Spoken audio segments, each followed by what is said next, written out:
Good day, everyone. My name is Catherine Demilio, taking MAED, specializing in language instruction. Today, I'm going to present to you my concept paper entitled No Read, No Pass Policy, Perceptions of Pupils, Parents, and Teachers, a Multiple Case Study. I have chosen this topic for two reasons. Number one, this topic is related to my field since I am the reading coordinator in our school. And second, the findings of the study will be relevant and useful in my field of work. Introduction.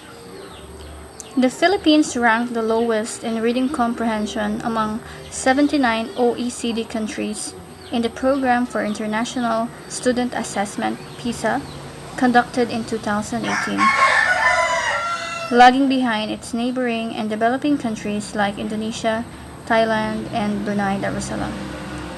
The dismal result shows a poor performance of Filipino students in reading, a fundamental in acquiring and learning other competencies like math and science.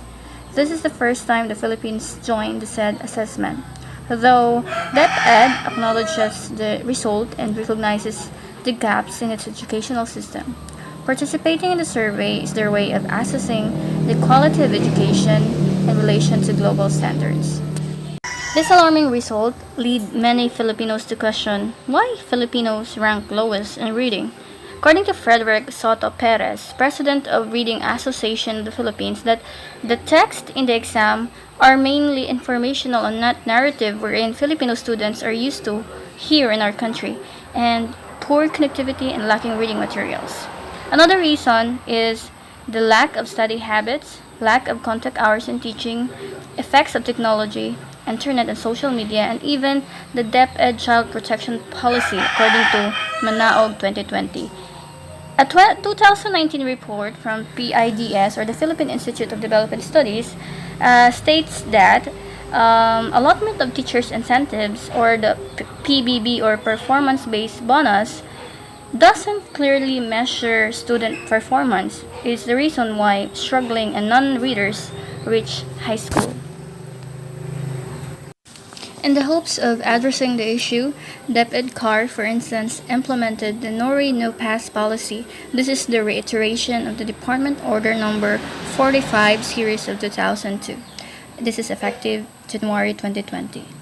Emphasized in the memo that effective immediately, the No Read, No Pass policy shall be enforced. For a grade 2 student to be promoted to grade 3, he or she should be able to read in Filipino.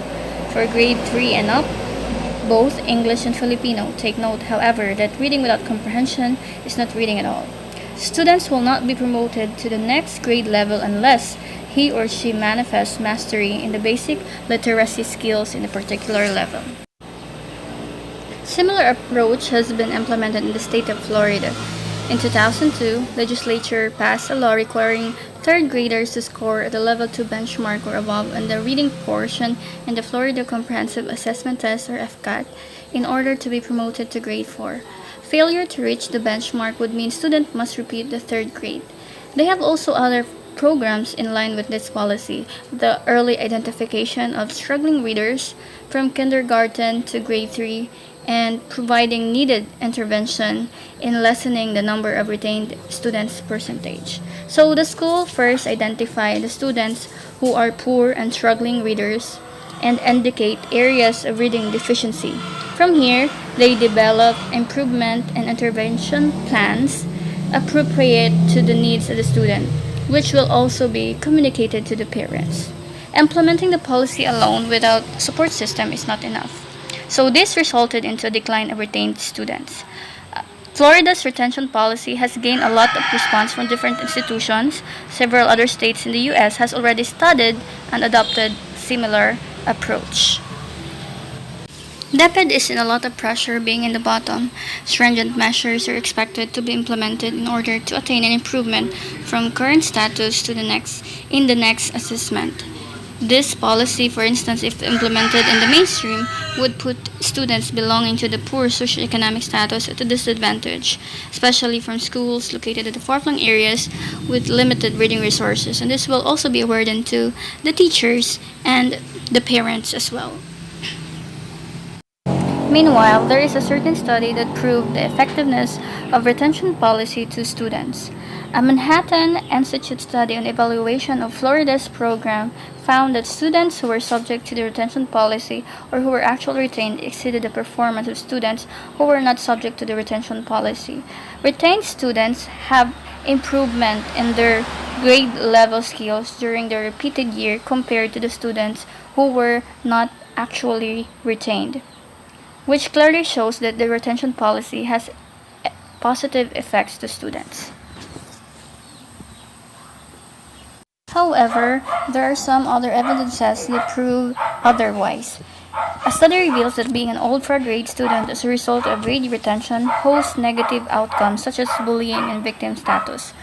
Reuters et al. 2010. Another study found that about 16% of children who are not reading proficient by the end of the third grade do not graduate from high school on time or more likely become dropouts. Moreover, letting underprepared students move forward gives parents a false sense of children's progress, and mixing them with prepared students is a burden to the teachers who will slow down and repeat the lesson for those behind to catch up. Briggs 2013.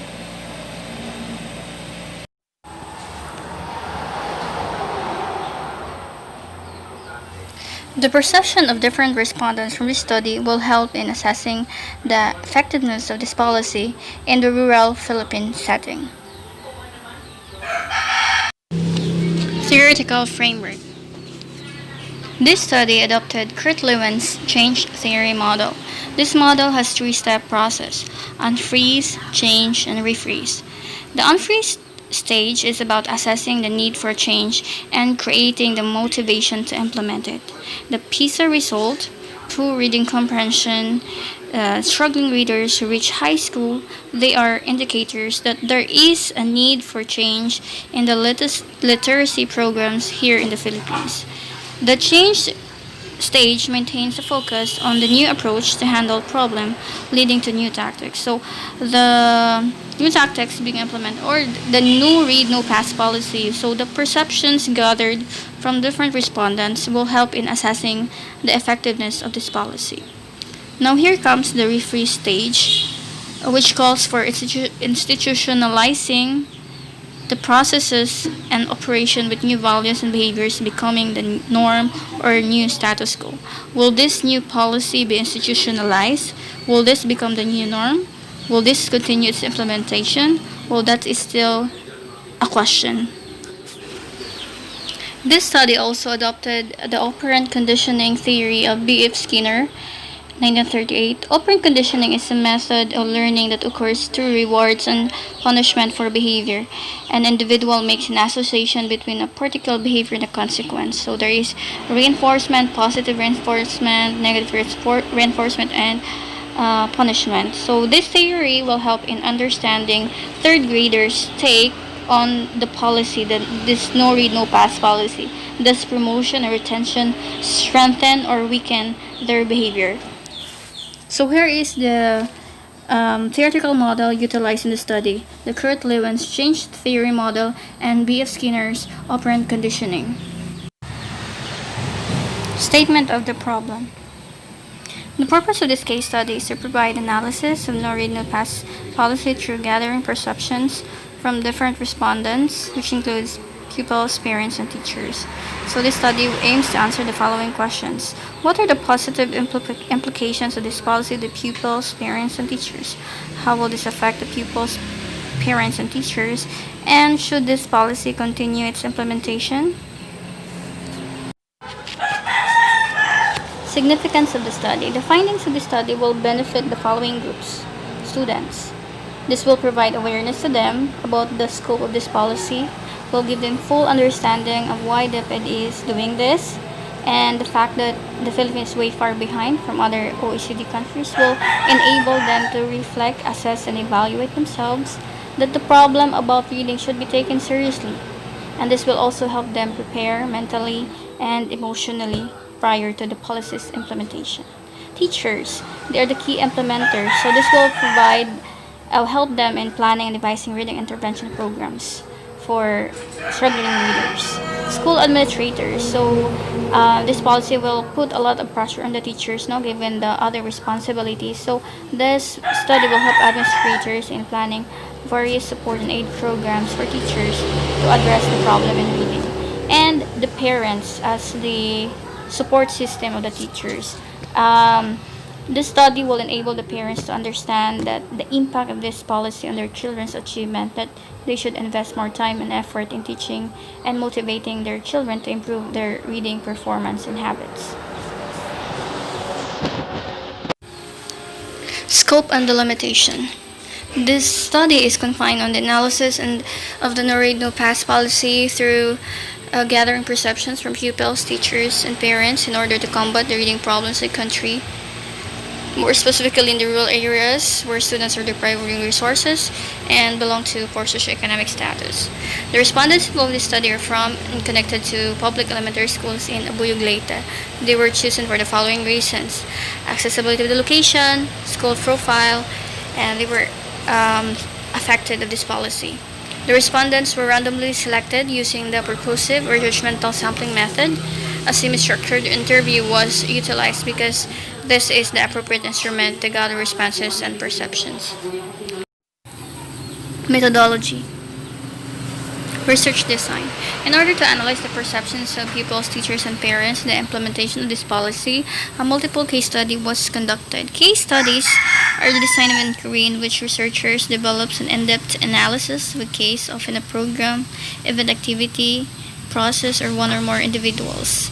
Take 1995, you had 2009, 2012. This is an appropriate design in evaluating certain programs or policies. The in-depth analysis of this policy will help provide more information on how this program will benefit and affect pupils, teachers, and parents, and will also help them prepare once the full execution of this policy will be imposed nationwide.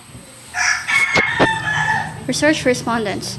The respondents of this study are composed of grade 3 pupils, elementary school teachers who handle their reading classes, and parents whose children are third graders. This grade level is the benchmark of the retention policy, in which English language is first introduced as a medium of instruction.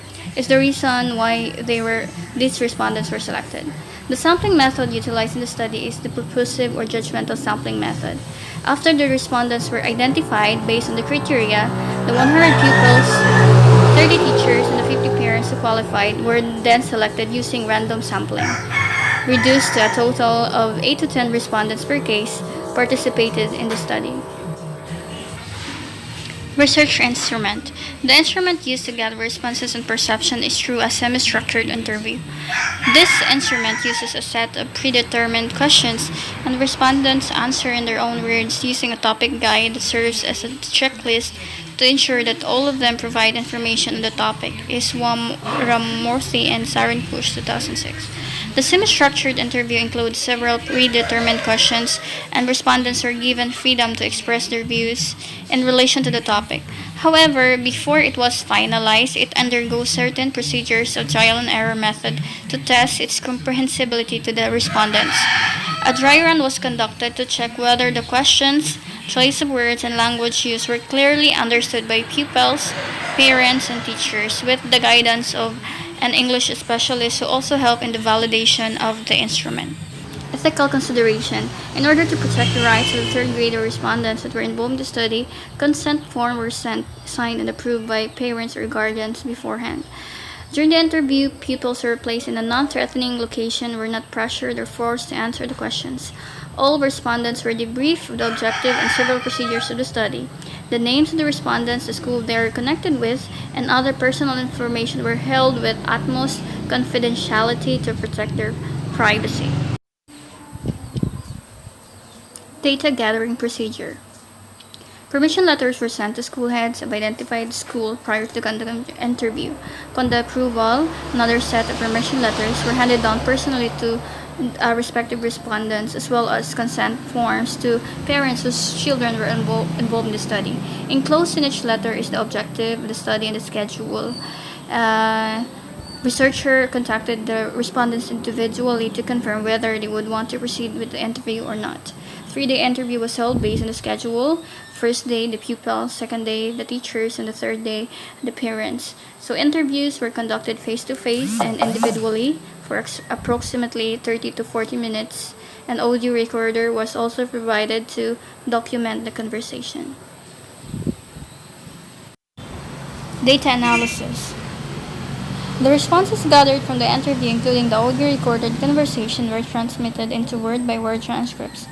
The words and phrases in the data that show importance were noted and analyzed based on patterns in the relationship and were grouped according to their commonality or themes. Emerging themes from the data analysis were compared to the responses from the interview and then interpreted to give meaning and explanation of the information collected. This process is adopted from visual data analysis procedure: organizing and preparing data, reading or looking at all the data, coding all the data, using the coding process, advancing how the description and themes will be represented in quantitative narrative, and making an interpretation in qualitative research. Validity strategies by Criswell were also used to ensure trustworthiness of the results, such as triangulation or cross-examination, using rich and thick description, and member checking.